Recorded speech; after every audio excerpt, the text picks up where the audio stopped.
Questão 21. Para x real, considere que o m é esse quociente, né? O valor máximo possível de m é qual? Tá muito complexo, mas você pode perceber que existe uma certa similaridade entre o denominador e o numerador, tá? Então, sendo assim, nós vamos tentar simplificar essa expressão da seguinte forma. Vamos escrever a expressão de cima como sendo 3x ao quadrado mais 9x mais 7 mais 1, tá? Enquanto a parte de baixo vai permanecer a mesma, tá? Ok? Sendo assim, nós podemos reescrever isso daqui da seguinte forma. Isso aqui vai ser 1 mais 1 sobre 3x ao quadrado mais 9x mais 7, ok? Bom, nós queremos que o m tenha o maior valor possível, né? E isso tudo está dependendo deste denominador, tá? Que é uma expressão quadrática, né? Vamos colocar isso aqui como uma função. Vamos interpretar isso como se fosse uma função, né? Essa função, ela é do tipo com a concavidade voltada para cima, certo? Então ela pode ser de três formas diferentes. Ela pode ter essa característica, né? Ela pode ter essa característica, postando em apenas um ponto do eixo x, tá? Ou ela pode ter essa característica aqui. Bom, se ela for do tipo verde, que tem aqui duas raízes, ou seja, ela vai ter valores negativos também, significa dizer que ela vai ter valores infinitos. Ou seja, quanto mais essa expressão aqui de baixo ela vai se aproximando de zero, maior essa fração vai ser, né? Então, se ela tende para zero, a expressão tende para infinito. Então, provavelmente, essa funçãozinha aqui, 3x ao quadrado mais 9x mais 7, ela não é do tipo verde e também não é do tipo azul, porque recai também no mesmo caso, né? Quanto mais ela vai se aproximando de um zero, maior vai ser o valor, né? Infinito, valores infinitos, certo? Então eu tendo a acreditar que ela vai ser do tipo vermelho aqui, ó. Ou seja, ela vai ter um delta negativo, tá? Vamos só dar uma olhada nesse delta, né? Esse delta é 81, né? B ao quadrado, menos 4 vezes A vezes C, né? Esse aqui é 81, menos 7 vezes 3 dá 21, 21 vezes 3 dá 84, né? Então, o delta dá igual a menos 3, é isso mesmo? É 24, menos 3. Bom, se o delta dá negativo, significa dizer que ela não vai ter raízes, ou seja, ela vai ser do tipo vermelha de fato, certo? Então, qual seria o maior valor que eu posso pegar para x para que essa fração tenha um valor máximo? É justamente aquele valor do vértice, né? Então, basta eu saber quem é o x do vértice, né? Para eu colocar ali no lugar do x. Ou então eu descubro logo quem é o y do vértice, né? Aí eu substituo logo pela expressão inteira. Lembrando que o y do vértice é menos delta sobre 4a.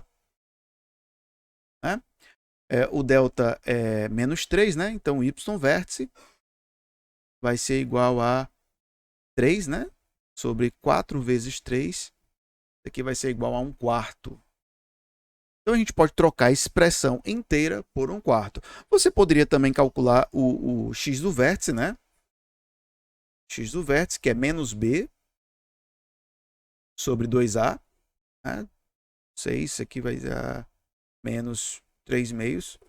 Substituir ali no lugar do x, que você vai encontrar esse mesmo valor de 1 quarto. Tá bom? Então, este valor de m vai ser 1 mais 1 sobre 1 quarto. Ou seja, isso aqui vai ser 1 mais 4. Isso aqui vai ser igual a 5. A alternativa correta é o item A.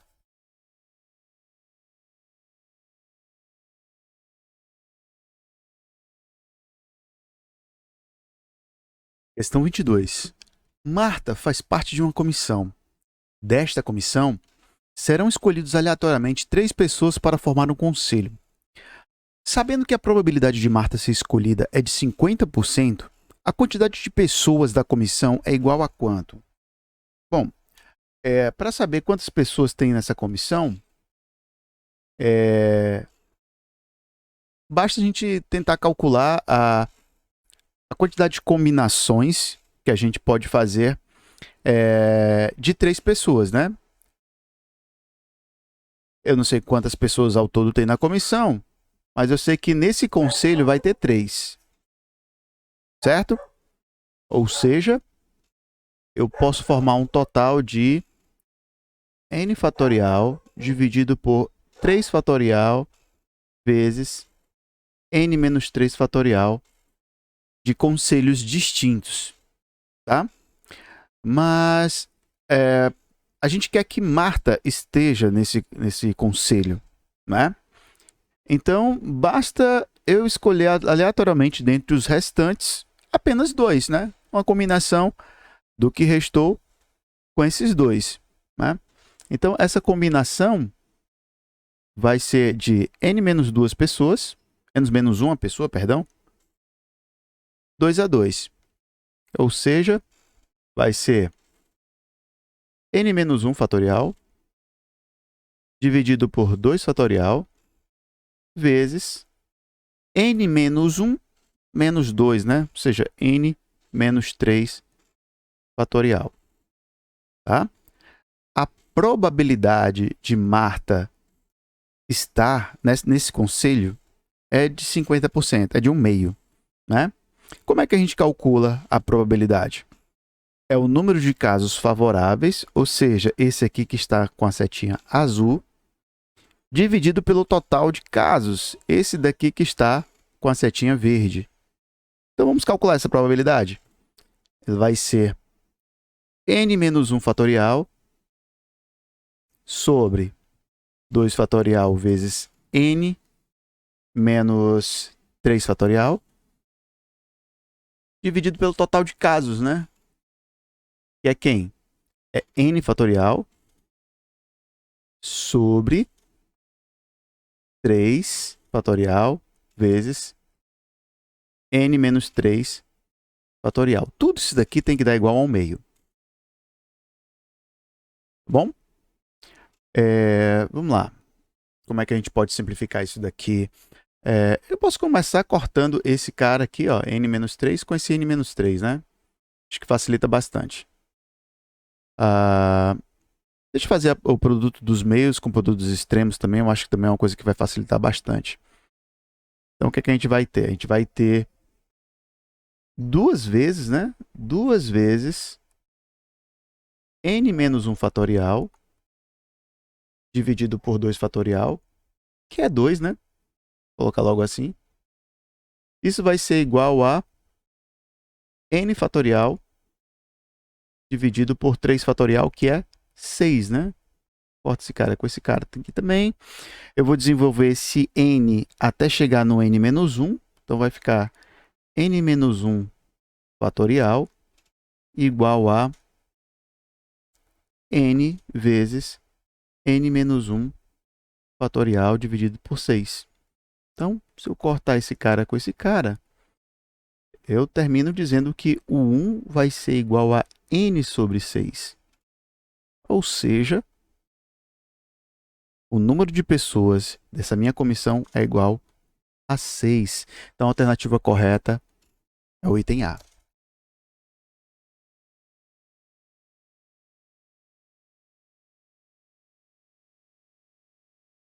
Questão 23. ABCD é um quadrado de lado 4 conforme a figura a seguir. Sabendo que BE é igual a 1, O é o centro do quadrado, F é a interseção de OB com AE, a área do triângulo OFE é igual a quanto? Eu demorei bastante para resolver essa questão, mas ela tem uma saída bem simples. Primeiro, a gente vai traçar uma paralela a AB aqui, passando pelo ponto E, tá? Fica exatamente assim. Isso nos ajudou a resolver a questão num determinado ponto, tá? O triângulo OFE foi dividido em duas partes, tá? Essa parte de baixo é bem fácil de calcular, porque veja bem, eu vou chamar esse ponto aqui de ponto G, certo? E essa distância de G até E, ela vale exatamente 1. Por quê? Porque eu falei que isso aqui era paralelo a AB, né? Então aqui é perpendicular, tá? Aqui é um ângulo de 45 graus. Então, o outro ângulo ali da base também é 45 graus. Nós estamos com o triângulo BEG como um triângulo isósceles, né? Onde BE tem a mesma medida de GE. Então, aqui mede 1, certo? Qual é a altura aqui? Bom, a altura vai até essa medida aqui, né? A altura é essa medida aqui, que também é 1. Né? Afinal, o lado inteiro do quadrado mede 4. Aqui é 1, aqui é 1 e aqui mais 2, né? Tá? Então, nós temos um triângulo de altura 1 e base 1. Então, essa primeira figura, né? O triângulo OGE, era melhor ter escrito OEG, ele vai ser base 1 vezes a altura, que também é 1, dividido por 2, isso é 1/2. Tá? Bom, e o outro triângulo, o EFG, ele é um pouquinho mais complicado, mas podemos perceber que o triângulo de cima, ABF, ele é semelhante ao triângulo EGF, certo? Na verdade, o triângulo ABF, ele é 4 vezes as medidas do triângulo EFG, certo? Então, ó, se a base aqui é 4, a base do outro é 1, ou seja, é 1/4, né? Então, a altura desse triângulo aqui vai ser 4 vezes a altura desse daqui, certo? Ou seja, essa altura do triângulo maior, do ABF, é 4 vezes essa daqui. Se você olhar só para essa distância aqui, ó, que vai desse ponto até esse daqui, eu separei essa dimensão de uma unidade em 5 partes, né? Ou seja, é 1/5 exatamente cada parte desta, tá certo? Ou seja, a altura aqui é 1/5 e a altura do outro triângulo, do triângulo maior, é 4/5. Tudo isso porque eu peguei a altura completa e dividi em 5 partes. 4 dessas partes eram do triângulo maior e uma dessas partes é do triângulo menor. Então, agora nós já temos a altura do triângulo menor. Então, a área do triângulo EFG vai ser a base, né, que é 1, vezes a altura, que é 1/5, também dividido por 2. Tá? Isso aqui vai ser igual a quanto? 1/10. 1/10, né? Falta só a gente fazer a soma dessas duas áreas, né? Quanto é 1/2 mais 1/10. MMC é 10, né? É 5 mais 1. Isso é 6/10. E simplificando, é o mesmo que 3/5. A alternativa correta é o item C.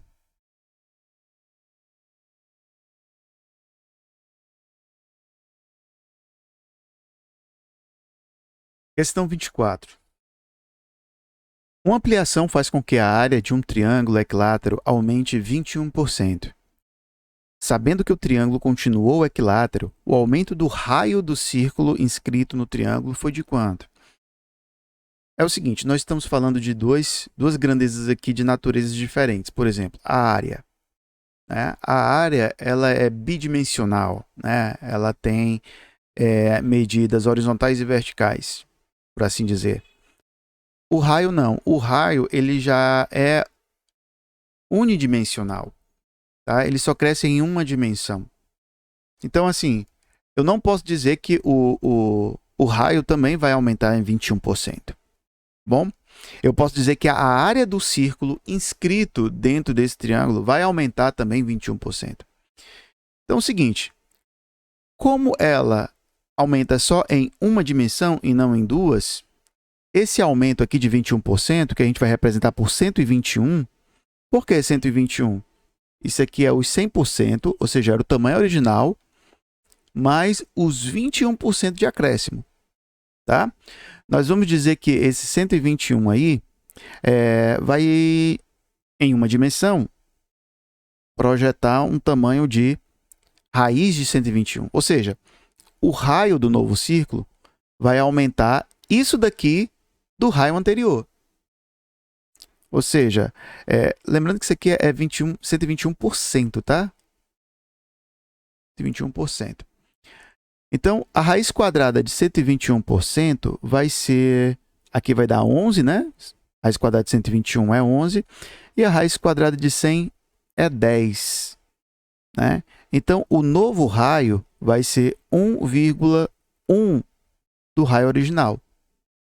Ou seja, ele já tinha o tamanho ideal, né? Mais 0,1.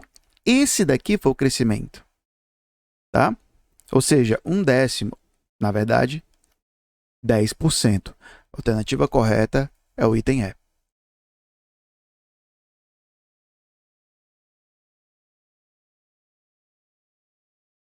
Questão 25. Para quantos inteiros positivos k, a equação x² menos 6x mais k igual a zero tem apenas soluções inteiras. Vamos lembrar que toda a equação do segundo grau ela pode ser escrita na forma x² menos sx mais p igual a zero, onde s é a soma das duas raízes, tá? E p é o produto. Bom, sabendo disso e considerando a equação do segundo grau em cima, a soma das raízes vai ter que ser igual a menos 6, tá? Se quisermos que... e o produto vai ter que ser igual a k. Perdão, a soma não é menos 6, tá? A soma é 6, tá? Porque tem um menos ali na forma genérica, tá bom? Então, aqui a soma tem que ser igual a 6. Se quisermos que ter soluções inteiras e positivas, né? Nós podemos considerar que x1 e x2 poderiam ser do tipo 1 e 5, né? Poderia também ser 0, considerando o zero inteiro, né? 0 e 6, né?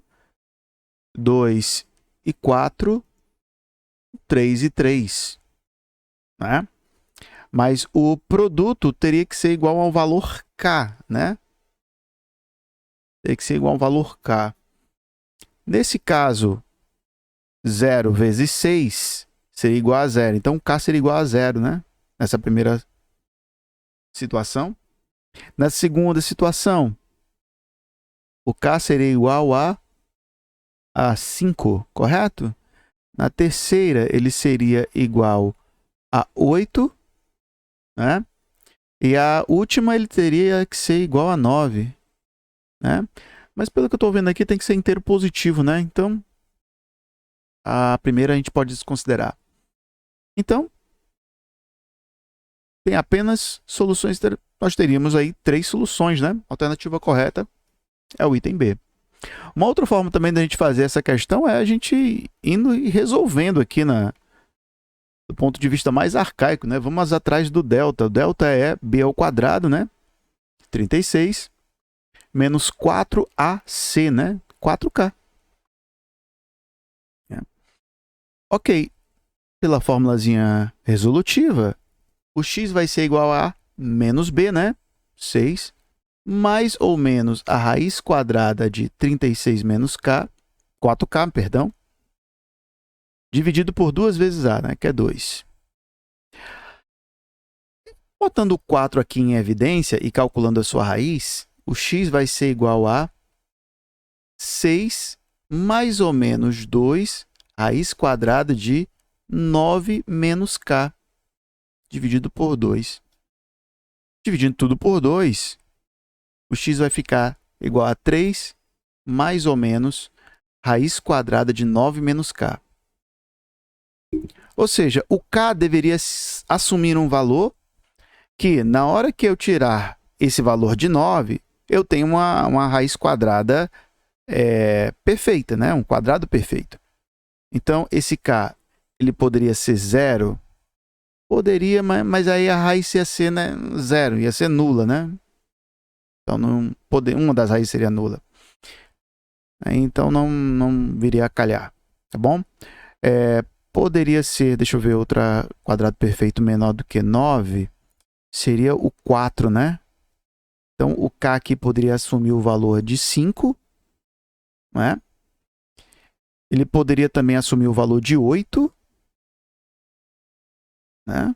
Assumir o valor de 8, ia ficar o 9 menos 8, 1, quadrado perfeito também. Mas ele poderia também assumir o valor de 9, né?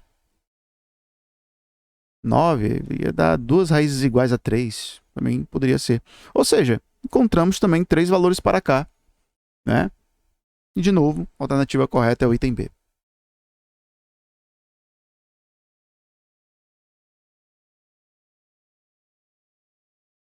Questão 26. Dois computadores com capacidade de processamento diferente vão ser dedicados para rodar um mesmo algoritmo.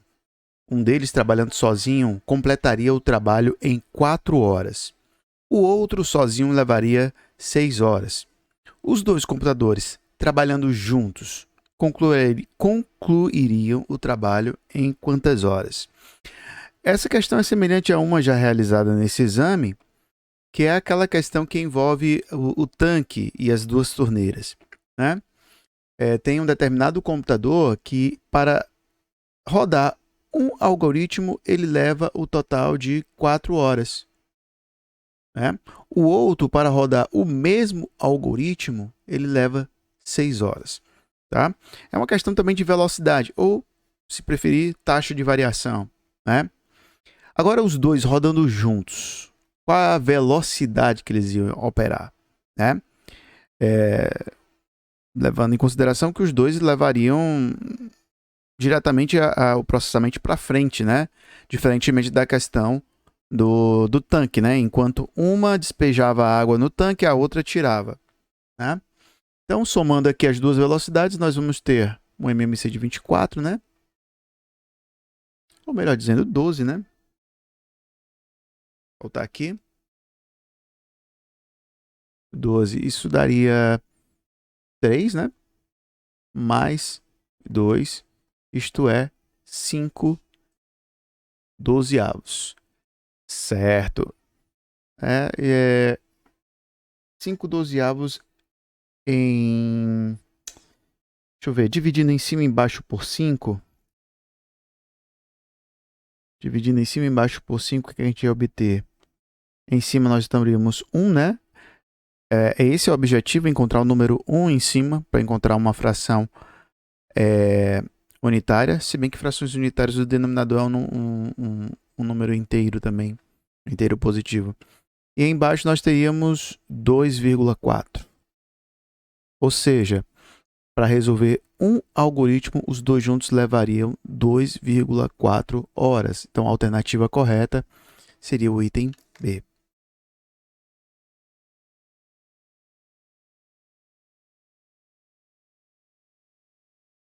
Questão 27. A diagonal menor do losango de lado L e com dois ângulos internos medindo 30 graus é igual a quanto? Vamos lá, vamos visualizar como é que é esse losango aqui, né? O losango ele é um quadrilátero que tem todos os lados com a mesma medida, tá? E a diagonal menor, ela é essa daqui, né? Ele diz que o losango ele tem dois ângulos internos medindo 30 graus, tá? E 30 é ângulo agudo, então ele tem dois ângulos agudos aqui, cada um de 30 graus, tá? Ele quer saber qual é o valor dessa diagonal em função de L, tá? Se a gente considerar apenas esse triângulo aqui do lado esquerdo, né? Onde os dois lados são L, a gente pode usar a lei dos cossenos, né, para resolver essa diagonal. Cuja diagonal ao quadrado, ela vai ser igual a L ao quadrado mais L ao quadrado menos 2 vezes os dois lados, né, adjacentes ao ângulo, multiplicado pelo cosseno do ângulo em questão, né, no caso 30 graus.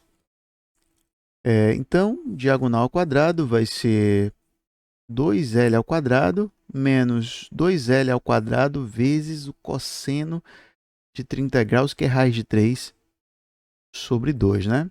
A gente pode até, para se livrar logo da fração, né, cortar esses dois. Então, a diagonal ao quadrado vai ser, colocar L ao quadrado em evidência, né? Isso aqui vai ser 2 menos a raiz quadrada de 3. Né?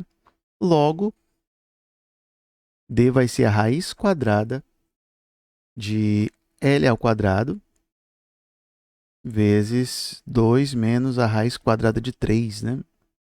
Como L está ao quadrado, ele pode deixar, né, a raiz, ficando L, raiz quadrada de 2 menos a raiz quadrada de 3. Sendo assim, a alternativa correta é o item A, correto?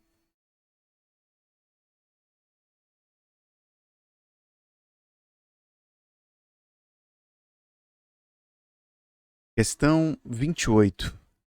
O número de pontos da reta 2y igual a x mais 1, tais que a abscissa é igual ao quadrado da ordenada, ou a ordenada é igual ao quadrado da abscissa, é igual a quanto?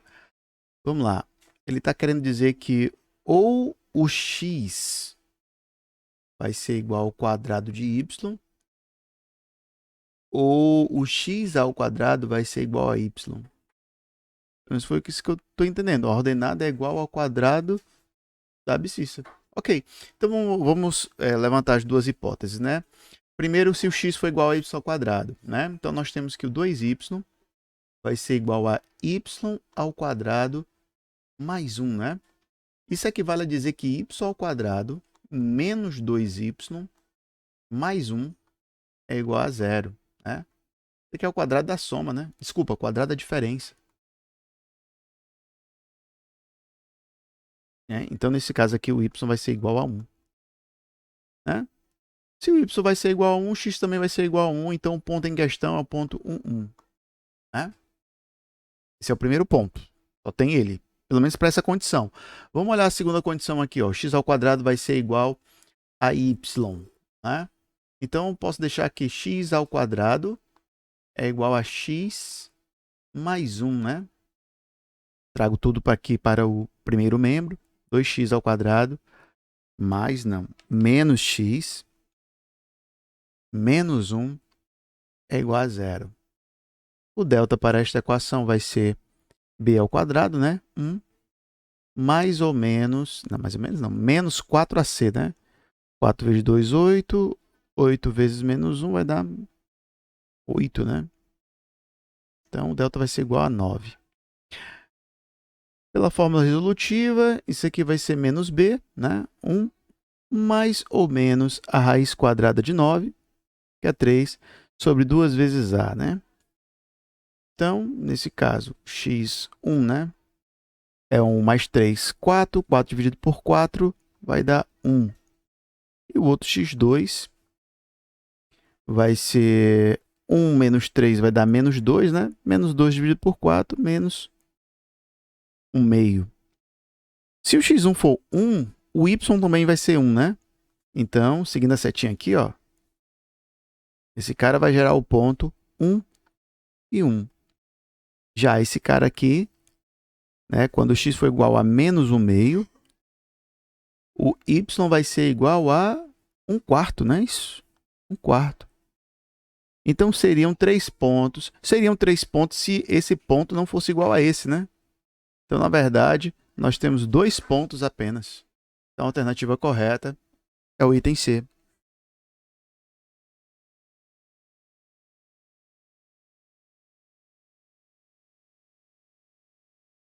Questão 29.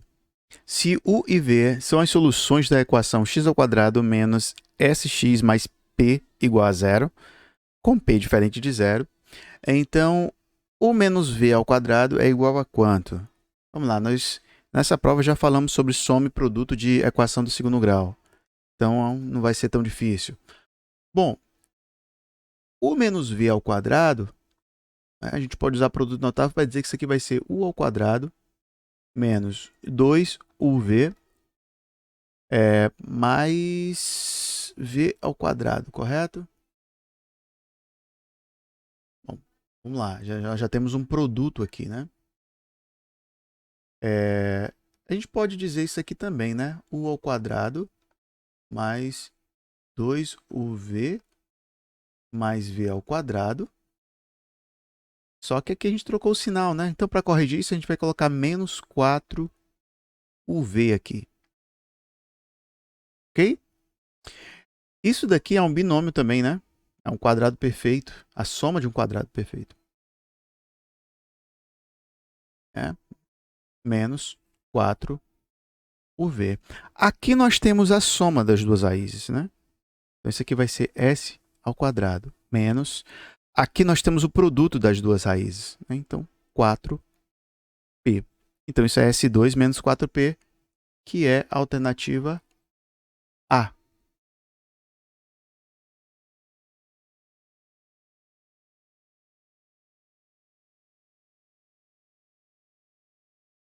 Trigésima questão. Os candidatos A, B, C, D, E estão disputando uma única vaga de emprego em uma empresa e fizeram provas de português, matemática, história e informática. A seguir estão as respectivas notas obtidas em cada disciplina pelos 5 candidatos. Ok? Segundo o edital de seleção, o candidato aprovado será aquele para o qual a mediana das notas obtidas por ele nas 4 disciplinas for a maior. O candidato aprovado será... Vamos lá, mediana é quando você tem todos os seus dados em rol, né, dispostos de ordem crescente ou decrescente.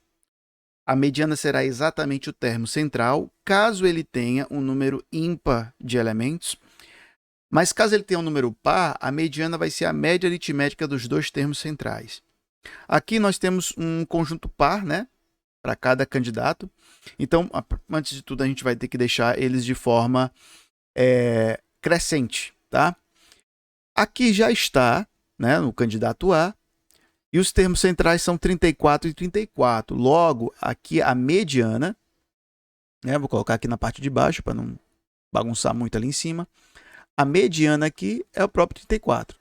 A média de 34 e 34 é 34. Já o candidato B, se a gente for colocar na ordem crescente, nós vamos ter 33, 34, 35 e 40. A mediana é a média dos dois centrais, logo, a mediana do candidato B é 34,5. Ele está na frente, tá? O candidato C, na ordem, fica 35, 36, 36 e 37, né? Então, a mediana aqui é 36 e o candidato C assume a ponta, tá? Já o candidato D, nós vamos ver aqui 25 como a menor nota, né? Depois vem 36, depois 38 e por último 41. A média entre 36 e 38, 37.